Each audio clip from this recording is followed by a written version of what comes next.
जरा कल्पना कीजिए, एक पिता अपनी ही जीवन भर की गाढ़ी कमाई से मतलब अपना पेट काटकर एक जमीन का टुकड़ा खरीदता है। ऐसा हमारे समाज में अक्सर होता है। बिल्कुल। तो वो उस जमीन को अपने 10 साल के बच्चे के नाम पर रजिस्टर करवा देता है ताकि उसका भविष्य सुरक्षित रहे। कुछ साल बीतते हैं, व्यापार में अचानक बड़ा घाटा हो जाता है और वो पिता उस जमीन को बेचना चाहता है। और यहीं पर समस्या शुरू होती है। हाँ, एकदम सही। तभी कानून बीच में आकर खड़ा हो जाता है और कहता है, नहीं, आप अपनी ही खरीदी हुई जमीन नहीं बेच सकते क्योंकि अब ये आपके बच्चे की है। सुनने में ये बहुत ही अजीब और शायद अनुचित लगता है ना? ये अजीब जरूर लगता है, लेकिन कानूनी रूप से यही हकीकत है। देखिए, कानून और भावनाओं के बीच अक्सर एक बहुत बड़ा टकराव होता है। हम अक्सर भावनाओं में बहकर सोचते हैं कि माता-पिता और बच्चे एक ही आर्थिक इकाई हैं। जो कि एक बहुत आम सोच है। बिल्कुल। लेकिन हमारी आज की चर्चा का मुख्य बिंदु यही है कि कानून संपत्ति के अधिकारों और नाबालिगों की सुरक्षा के बीच कितनी सख्त रेखा खींचता है। ये लक्ष्मण रेखा इतनी कठोर है कि इसे पार करने पर एक ऐसा वित्तीय और कानूनी संकट खड़ा हो सकता है जिसकी भरपाई शायद पीढ़ियों तक ना हो सके। ठीक है, तो आइए इसे थोड़ा विस्तार से समझते हैं। हमारे समाज की सबसे बड़ी गलतफहमी यही है कि परिवार में जो कुछ भी बच्चों का है वो तकनीकी रूप से माता-पिता का ही माना जाता है, जो कि पूरी तरह से गलत है। हाँ। और आज के इस गहन विश्लेषण में हम इसी बुनियादी भ्रम को तोड़ने जा रहे हैं। हमारे पास मौजूद स्रोतों में कानूनी प्रावधानों, अधिनियमों और यहाँ तक कि अक्टूबर 2025 तक के सुप्रीम कोर्ट के ऐतिहासिक फैसलों का एक बहुत ही विस्तृत संग्रह है, जो बहुत कुछ स्पष्ट कर देता है। जी। हम ये समझेंगे कि 18 वर्ष से कम आयु के नाबालिग बच्चों के नाम पर दर्ज अचल संपत्ति को बेचने की असली कानूनी प्रक्रिया आखिर है क्या। तो इस पूरी स्थिति को समझने के लिए हमें सबसे पहले ये देखना होगा कि कानून माता-पिता को आखिर किस नज़र से देखता है। ये सबसे महत्वपूर्ण सवाल है। हमारे स्रोत Hindu minority and guardian act 1956 उसकी धारा 8 पर काफी जोर देते हैं। ये साफ कहता है कि 18 वर्ष से कम आयु का बच्चा तो संपत्ति बेच ही नहीं सकता, लेकिन उसके माता-पिता भी उस संपत्ति को बिना डिस्ट्रिक्ट कोर्ट की अनुमति के नहीं बेच सकते। बिल्कुल। और केवल बेचना ही नहीं, मतलब गिरवी रखना, गिफ्ट करना, एक्सचेंज करना या यहाँ तक कि 5 साल से ज्यादा के लिए किराए पर देना, ये सब बिना अदालत की इजाजत के पूरी तरह से प्रतिबंधित है। अरे बाप रे, मतलब किराए पर भी नहीं दे सकते? नहीं, 5 साल से ज्यादा के लिए नहीं। और मैं बता दूं कि ये सिर्फ एक धर्म तक सीमित नहीं है। गार्डियंस एंड वार्ड्स एक्ट 1890, उसके तहत अन्य धर्मों पर भी लगभग यही नियम लागू होता है। यहाँ सबसे दिलचस्प बात यह है कि कानून माता पिता को संपत्ति का मालिक मानता ही नहीं है। तो फिर क्या मानता है? कानून की नजर में माता पिता सिर्फ एक कस्टोडियन या संरक्षक हैं, बस। लेकिन अगर पैसा पिता ने दिया है अपनी मेहनत की कमाई से, फिर भी वो मालिक नहीं है? बिल्कुल नहीं। देखिए, इसके पीछे का तर्क बहुत ही व्यावहारिक है। कानून ये मानकर चलता है कि माता पिता भी इंसान है ना? वे किसी व्यापार में जोखिम उठा सकते हैं, किसी के बहकावे में आ सकते हैं, या उन पर कोई अप्रत्याशित भारी कर्ज हो सकता है। तो कानून असल में बच्चे को बचा रहा है? हाँ, कानून का सीधा उद्देश्य उस नाबालिग को उसके ही अभिभावकों की संभावित आर्थिक गलतियों से बचाना है।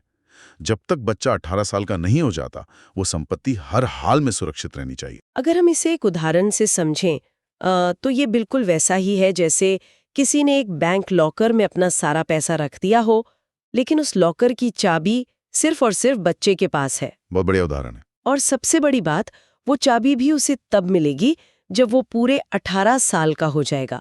तब तक माता-पिता सिर्फ उस लॉकर के बाहर खड़े गार्ड है। हाँ, ये बैंक लॉकर वाली तुलना एकदम सटीक बैठती है। इससे रत्ती भर भी फर्क नहीं पड़ता कि वो संपत्ति खरीदने के लिए पैसा किसने दिया था या मेहनत किसकी थी। जिस क्षण रजिस्ट्री के कागजों पर उस नाबालिग का नाम दर्ज हो गया, वो संपत्ति वैधानिक रूप से उसी की हो गई। मतलब वो गार्ड अपनी मर्जी से वो लॉकर नहीं खोल सकता। बिल्कुल नहीं खोल सकता। लेकिन अगर वो लॉकर पूरी तरह से सील है, तो किसी आपातकालीन स्थिति का क्या? मतलब जीवन तो अनिश्चितताओं से भरा है। मान लीजिए कि परिवार में कोई बहुत बड़ी मेडिकल इमरजेंसी आ जाए, या बच्चे को ही किसी गंभीर बीमारी के इलाज की जरूरत हो। ऐसे हालात आ सकते हैं। तो ऐसी स्थिति में अगर माता पिता वो जमीन बेचना चाहें, तो क्या वो लॉकर कभी नहीं खुलेगा? देखिए, ऐसा नहीं है कि लॉकर कभी नहीं खुलेगा। कानून अंधा नहीं है, वो व्यवहारिक समस्याओं को समझता है, इसलिए अपवाद मौजूद हैं। अच्छा। लेकिन डिस्ट्रिक्ट कोर्ट केवल और केवल बच्चे के कल्याण यानी उसके फायदे के लिए ही संपत्ति बेचने की अनुमति देता है। उच्च शिक्षा या गंभीर बीमारी का इलाज इसके सबसे आम उदाहरण हैं। तो मतलब कोर्ट में जाकर बस ये कहना काफी है कि हमें बच्चे के लिए पैसे चाहिए? अरे नहीं, अदालत केवल जुबानी दावों पर विश्वास नहीं करती। अभिभावकों को वहां बाकायदा मेडिकल बिल, अस्पताल के पर्चे या यूनिवर्सिटी के एडमिशन के कागजात और फीस का पूरा विवरण दस्तावेजी सबूत के तौर पर पेश करना होता है। मतलब पूरी चेकिंग होती है? बिल्कुल। अदालत ये सुनिश्चित करती है कि क्या सच में उस संपत्ति को बेचना ही एकमात्र विकल्प है या परिवार के पास कोई और रास्ता भी है। तो क्या यहाँ डिस्ट्रिक्ट कोर्ट एक सुपर पेरेंट की भूमिका निभा रहा है? मतलब एक ऐसा सर्वोच्च अभिभावक जो ये जांच रहा है कि असली माता पिता जो फैसला ले रहे हैं वो सच में बच्चे के लिए सही है या नहीं? हाँ, अगर हम इसे व्यापक संदर्भ से जोड़कर देखें तो अदालत वास्तव में एक बहुत ही पुराने कानूनी सिद्धांत पर काम करती है जिसे पेरेंट्स पैट्रिया कहा जाता है। Parents patria? इसका क्या मतलब है? इसका सीधा सा अर्थ है कि जो व्यक्ति अपनी रक्षा खुद नहीं कर सकता, राज्य उसका अभिभावक बन जाता है। इस हस्तक्षेप का मुख्य कारण ये सुनिश्चित करना है कि संपत्ति बेचने से जो पैसा मिलेगा वो कहीं माता पिता अपने किसी पुराने कर्ज को चुकाने में न लगा दें या किसी नए बिजनेस में ना लगा दें? बिल्कुल। अदालत ये पक्का करती है कि वो पैसा सिर्फ और सिर्फ बच्चे के भविष्य पर ही खर्च हो। खैर, ये तो जमीन या घर जैसी अचल संपत्ति की बात हो गई। लेकिन अगर कोर्ट जमीन बेचने को लेकर इतना सख्त है तो क्या माता पिता बच्चे के बैंक अकाउंट से उसकी स्कूल फीस भरने या उसके लिए कपड़े खरीदने के लिए भी कोर्ट जाएंगे? नहीं, वहां नियम अलग हैं। क्योंकि वहां तो व्यवहारिक दिक्कत आ जाएगी।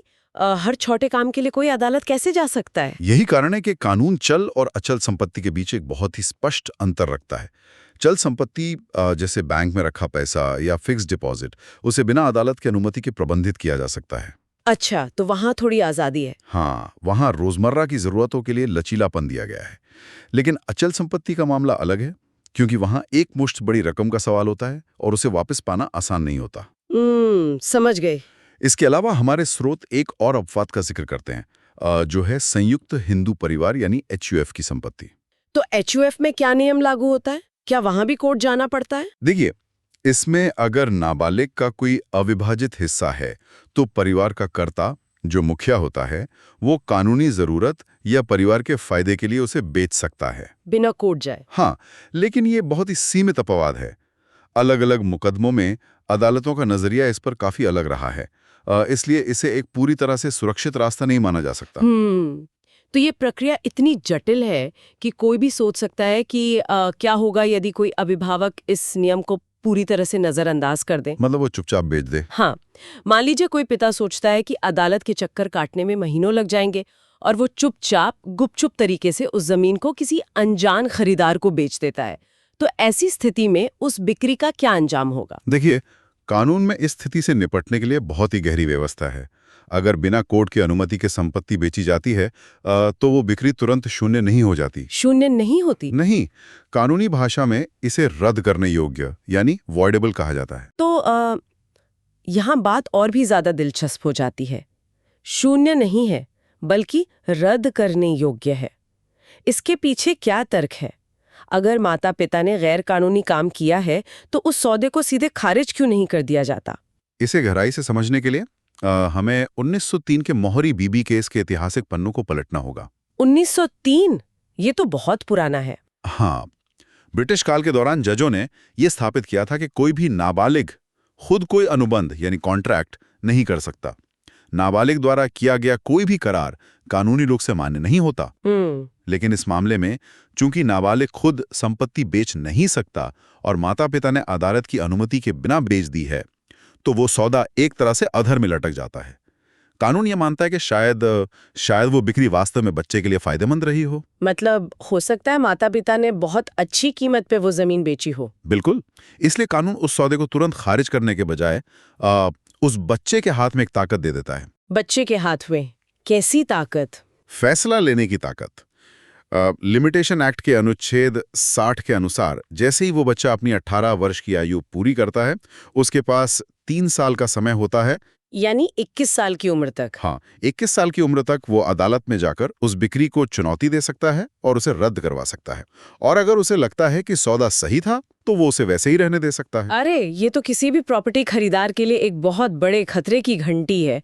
मतलब ये तो एक ऐसे टाइम बॉम्ब की तरह है जिसका टाइमर तब शुरू होता है जब बच्चा 18 साल की उम्र पार कर लेता है और इसके फटने के लिए पूरे 3 साल का समय होता है। एकदम सही कहा आपने। जरा सोचिए, किसी व्यक्ति ने सालों पहले कोई जमीन खरीदी, अपनी जिंदगी भर की कमाई लगाकर उस पर एक सुंदर सा घर बनाया और 10 साल बाद जब वो नाबालिग बच्चा 18 का हुआ तो उसने अदालत जाकर उस बिक्री को रद्द करवा दिया। उस खरीदार के हाथ से तो जमीन और घर दोनों चले गए।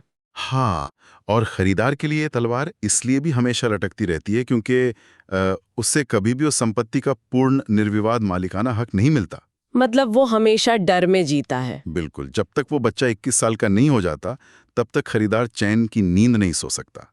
और अगर वो युवा अदालत जाकर बिक्री रद्द करवा देता है तो वो संपत्ति वापस उसके पास आ जाएगी। बाप रे। अब वो बेसहारा खरीदार क्या करेगा?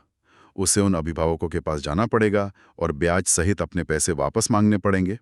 ये स्थिति उस खरीदार और बेचने वाले परिवार दोनों को एक भयंकर कानूनी और वित्तीय चक्रव्यूह में फंसा देती है। हाँ, ये तर्क तो समझ में आता है कि कानून उस बच्चे को 18 साल का होने पर खुद फैसला लेने का अधिकार देता है।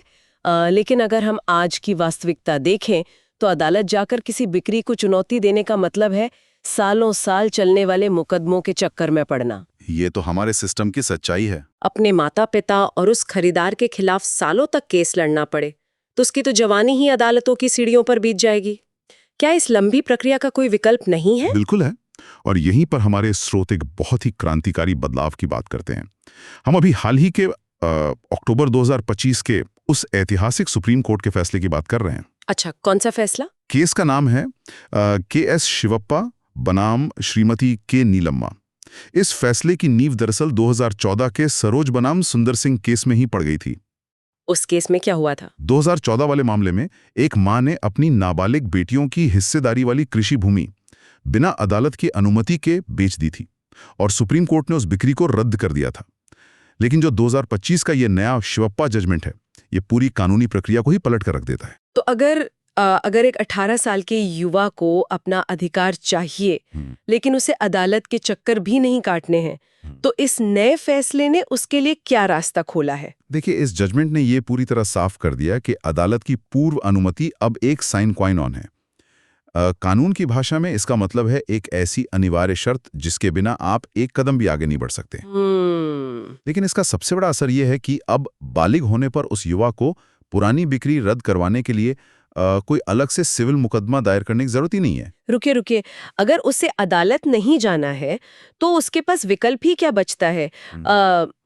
क्या वो बस एक नोटिस छाप देगा अखबार में? मतलब बिना मुकदमा दायर किए वो पुरानी बिक्री को कैसे अमान्य साबित करेगा? वो अपने आचरण यानी अपने कंडक्ट के माध्यम से इसे खारिज कर सकता है। आचरण से? वो कैसे? जैसे ही वो युवा 18 साल का होता है, वो खुद उसी संपत्ति को किसी तीसरे व्यक्ति को बेच सकता है।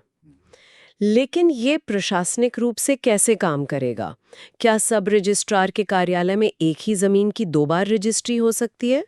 पुराना खरीदार तो कागजों पर मालिक बना बैठा है ना? और यहीं पर इस फैसले की ताकत दिखाई देती है। जब वो 18 साल का युवा उस संपत्ति को किसी नए तीसरे व्यक्ति को बेचता है, तो नया खरीदार उसे सब रजिस्ट्रार के पास रजिस्टर कराने ले जाएगा। हाँ। अब क्योंकि पुरानी बिक्री अदालत की अनुमति के बिना हुई थी, इसलिए कानूनी रिकॉर्ड में वो पुरानी रजिस्ट्री शुरुआत से ही अमान्य मानी जाएगी। कानूनी भाषा में इसे एब इनिशियो कहते हैं, यानी जो चीज शुरू से ही शून्य थी। अच्छा। जैसे ही युवा अपनी मर्जी से नया सौदा करता है, उसका ये नया आचरण ही पुरानी बिक्री को पूरी तरह खारिज करने के लिए पर्याप्त है। पुराने खरीदार का टाइटल उसी क्षण हवा में उड़ जाता है। अरे बाप रे, ये तो सच में रियल एस्टेट बाजार के लिए किसी भूकंप से कम नहीं है। इसका सीधा सा मतलब है कि एक 18 साल का युवा बिना अदालत का दरवाजा खटखटाए सिर्फ एक नए खरीदार को संपत्ति बेचकर 10 साल पहले की गई पूरी की पूरी डील को शून्य साबित कर सकता है। जी हाँ, और इससे एक बहुत ही महत्वपूर्ण सवाल खड़ा होता है कि हमारी न्याय व्यवस्था आखिर किसे ज्यादा महत्व दे रही है। ये फैसला स्पष्ट रूप से नाबालिगों के अधिकारों को अभेद्य बनाता है। बिल्कुल। सुप्रीम कोर्ट ने महसूस किया कि एक युवा को अपने ही अधिकार पाने के लिए सालों तक अदालतों में धक्के क्यों खाने चाहिए। ये फैसला अदालतों का बोझ कम करता है और अनावश्यक मुकदमेबाजी को रोकता है। लेकिन साथ ही ये प्रॉपर्टी खरीदारों के लिए सबसे बड़ी चेतावनी है। वो कैसे? अगर आप कोई संपत्ति खरीद रहे हैं और उसके पिछले रिकॉर्ड में किसी नाबालिग का नाम था और वहां डिस्ट्रिक्ट कोर्ट की अनुमति का कोई आदेश नहीं लगा है, तो मान लीजिए वो प्रॉपर्टी छूने लायक भी नहीं है। तो इस सब का असल मतलब क्या है? हम इस पूरे विश्लेषण को कैसे समेट सकते हैं? सबसे पहली बात जो उभर के आती है वो यह है कि माता पिता सिर्फ एक गार्डियन या संरक्षक है, संपत्ति के मालिक बिल्कुल नहीं। अपने बच्चे की संपत्ति को अपनी जागीर समझना एक बहुत बड़ी भूल है। एकदम सही। और दूसरी बात, न्यायालय की अनुमति के बिना किसी नाबालिग की संपत्ति को खरीदना या बेचना कानूनी और आर्थिक आत्महत्या के समान है। मैं ये कहूंगा कि ये जानकारी हर उस इंसान के लिए अत्यधिक प्रासंगिक है जो सुन रहे हैं, जो किसी पारिवारिक संपत्ति का बंटवारा कर रहे हैं या कोई नया घर, जमीन या फ्लैट खरीदने जा रहे हैं। दस्तावेजों की जांच बहुत जरूरी है। बिल्कुल। संपत्ति खरीदते समय सिर्फ ये देखना काफी नहीं है कि आज का मालिक कौन है। दस्तावेजों के इतिहास में जाना जरूरी है। अगर इतिहास में कोई नाबालिग शामिल था और अदालत का आदेश नहीं है, तो उस सौदे से तुरंत पीछे हट जाना ही समझदारी है। बिल्कुल सही कहा आपने। इस पूरी विस्तृत चर्चा ने अधिकारों और सुरक्षा के बीच के जटिल ताने बाने को बहुत गहराई से सामने रखा है। लेकिन जाने से पहले जरा सोचिए, 2025 के सुप्रीम कोर्ट के फैसले ने 18 साल के युवाओं को यह अद्भुत ताकत दी है कि वो सिर्फ अपने आचरण से सालों पुरानी बिक्री रद्द कर सकते हैं, जैसे कि संपत्ति किसी और को बेच देना, जो कि एक बहुत बड़ी ताकत है। हाँ, लेकिन क्या इस असीमित शक्ति का दुरुपयोग नहीं हो सकता? क्या भविष्य में कोई 18 साल का युवा इस नियम का फायदा उठाकर जानबूझकर एक ही संपत्ति को दो अलग-अलग लोगों को बेचकर एक बहुत बड़ा कानूनी और वित्तीय चक्रव्यूह नहीं रच सकता? ये तो एक बहुत ही गहरा सवाल है। बिल्कुल। जहां एक तरफ कानून ने नाबालिग की सुरक्षा तो सुनिश्चित कर दी है, लेकिन क्या इसके बाद पैदा होने वाले नए विवादों के लिए हमारी व्यवस्था तैयार है? ये एक ऐसा सवाल है जिस पर गहराई से सोचने की जरूरत है।